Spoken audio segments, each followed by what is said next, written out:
Hello, and welcome to Changemakers, a podcast series brought to you by Nature, where we shine a light on fascinating and extraordinary scientists. I'm Deborah Daly, Global Chair of Springer Nature's Black Employee Network, and I'm very proud to present this series, where we explore exclusion in science and how some researchers are doing something about it.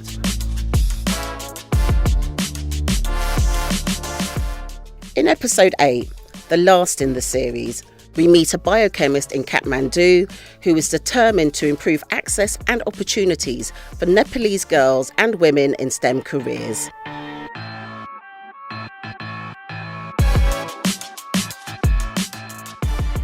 Hello, this is Babita Paudel from Nepal, and currently I am working as a head research director at the Center for Natural and Applied Sciences here in Kathmandu, Nepal.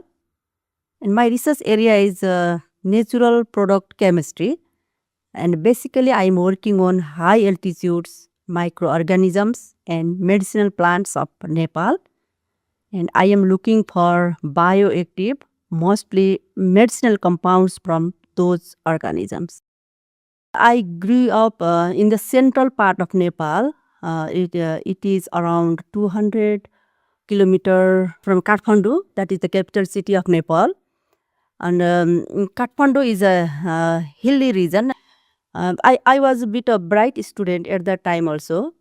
There was a mindset, some teachers and some parents also pushing to study science and other subjects. I have been passionate about science since my high school. I developed a strong interest in basically in biology, particularly in plant science and microorganisms. And for this, my parents also encouraged and supported me to pursue this field. And at that time, there were very few female professors. So I was also inspired by them as well. And after a completion of my master's degree, I got the opportunity to study my PhD in South Korea, where I worked on these Antarctic plants and microorganisms. This marked the beginning of my research and academic career.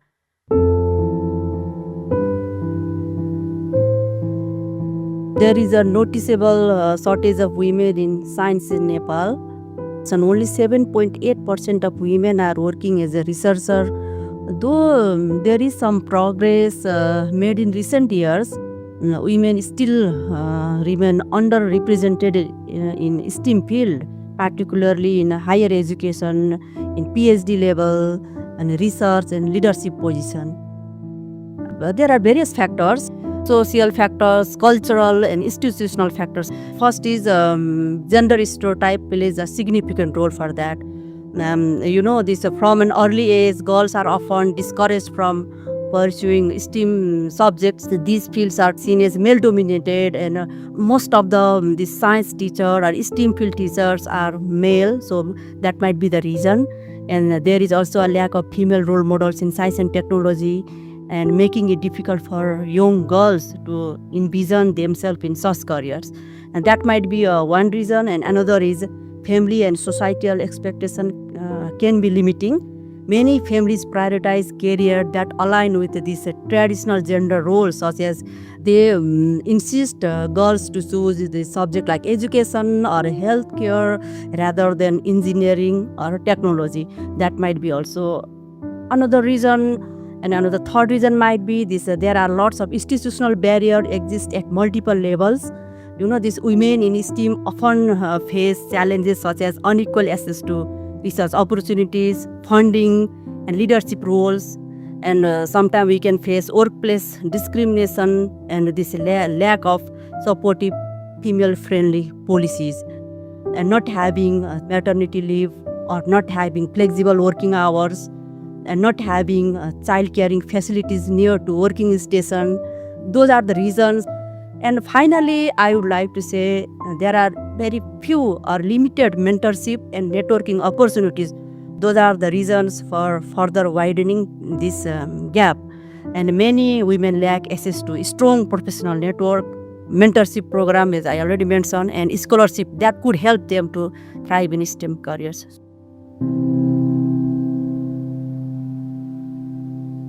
Losing women or girls means we are losing lots of talents and lots of idea we are losing. So for this better society, we need those diversity of idea and everything. So we need to encourage more women to enter in scientific fields, so can harness a larger and more diverse talent pool from that. Certainly this leads to greater innovation, and as different perspectives contribute to more comprehensive problem solving like healthcare, agriculture and technology. And another is a more inclusive STEM workforce can drive economic development as well. Women in STEM can contribute to research, entrepreneurship, and technological advancement that create job, improve industries, and enhance Nepal's global competitiveness also. Diverse team have been shown to produce higher quality research with broader application. That is also a fact. So we have to encourage women in STEM to lead more inclusive studies, addressing issues that impact both men and women in Nepal, such as maternal health, climate change, and adaptation and sustainable development. And beside that, it helps to break gender stereotype also. So we have to be very thoughtful about this. As more women engage in STEM, certainly it increase the demand for gender sensitive policies, research funding, and institutional support, and leading to more inclusive and dynamic academic and professional environment.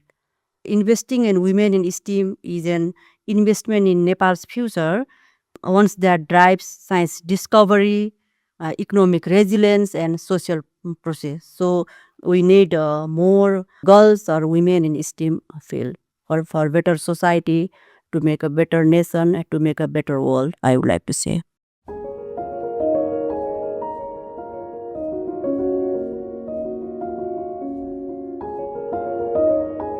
So I am trying these networking and capacity building activities since 2022. For this, I have created a Women in STEM Nepal database that is already published on the website of CENAS, this Center for Natural and Applied Sciences. That is my institute. And I am still continuing this mission to update and upgrade that database. Actually, why such database is important here, I would like to highlight. Such database help to build a strong community. And by this, women feel encouraged and inspired and empowered to pursue and advance in scientific career. And that is the first initiative. And second one is this, I started various capacity building activities. For that, I have organized several workshops, training session, seminar in all the provinces of Nepal physically, and sometime I am conducting various webinar also. This aim is to equip women with technical skills, research methodologies, and leadership training. That is the mission. And such activities helps to bridge this capacity building activities helps to bridge the confidence gap and prepare women for success in STEM fields. So I have started to campaign on social media also, because this is the age of social media. So we can influence people within a very short time through the social media network. So I have created a group on Facebook and LinkedIn called, in Facebook, there is a group called Women in STEM Nepal. And in LinkedIn, there is a group called Women in STEM Club Nepal. We serve as a platform for knowledge sharing, networking, and inspiration. And such online communities allow women to connect, share opportunities, and discuss the challenges they face. And so far, I am able to connect around 4.6K female students, researchers all over the Nepal through this group. So, and beyond these efforts, I am also worked on this advocacy and awareness campaign to challenge gender stereotype in Nepal, because these policy makers and academic leader, they are not aware about this situation. So we have to engage them, and we have to sensitize them. We have to so policy intervention also is also crucial. Policy intervention is also playing a major role. So engaging with policy makers academic institution, and sometimes with the industry leader to promote gender sensitive policies and equal opportunities has been another crucial step. I am also working on that. So this gender disparity in STEM is not one time effort, it is a long way to go. So it requires continuous engagement, a mentorship program, and policy level changes through this initiative. I hope to contribute to a more inclusive and diverse scientific community in Nepal.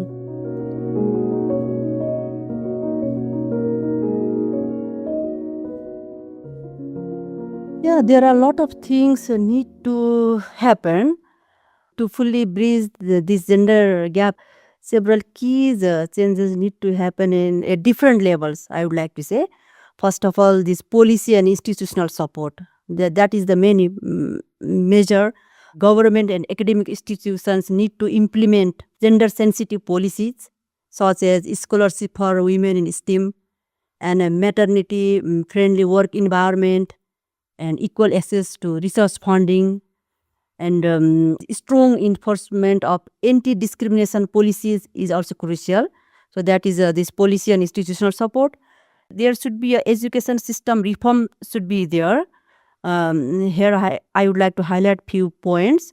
That is, STEM education should be made more inclusive from an early age, and school must encourage girls to pursue science and provide role models by featuring female scientists in curricula. That because in our curricula we can see lots of gender biases are there, only male scientists are highlighted, so we have to think about that also.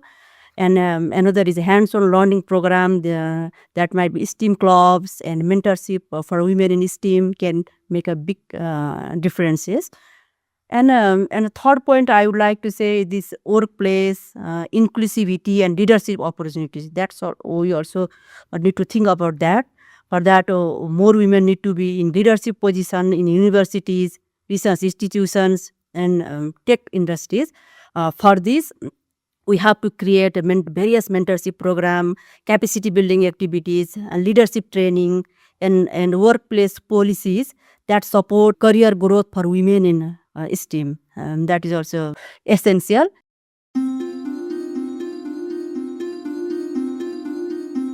Another point I would like to highlight this cultural and societal change. So for this, I would like to say this stereotypes. There is one stereotypes that STEM field is not for women. So we have to change that stereotype. And for this media and community program awareness campaigns should be highlighted by highlighting successful women in STEM and their stories.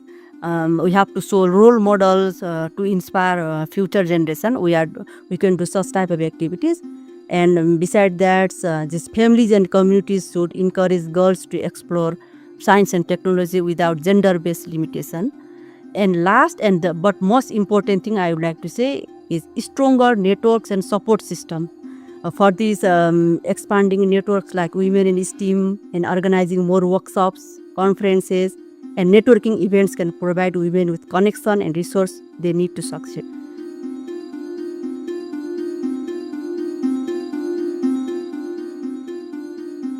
So I would like to give some advice. First, believe in yourself and your abilities. That is the most important things.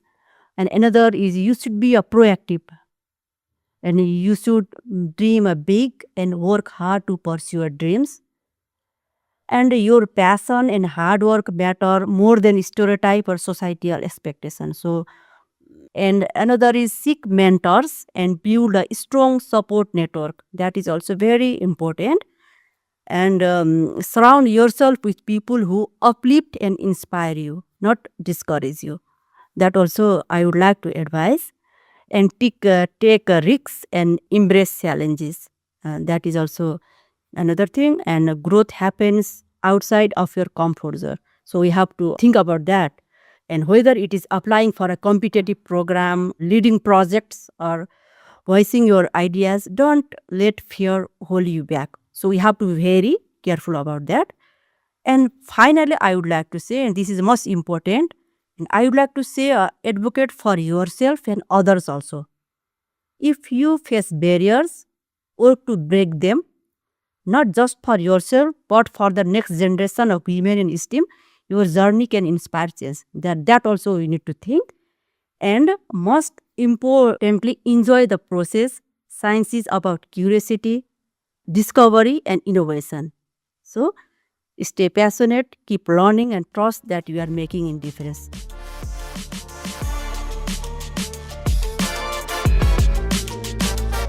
That's it for this series of Changemakers. Thank you for listening. Look out for more tales of fascinating and extraordinary scientists on the Nature Careers website.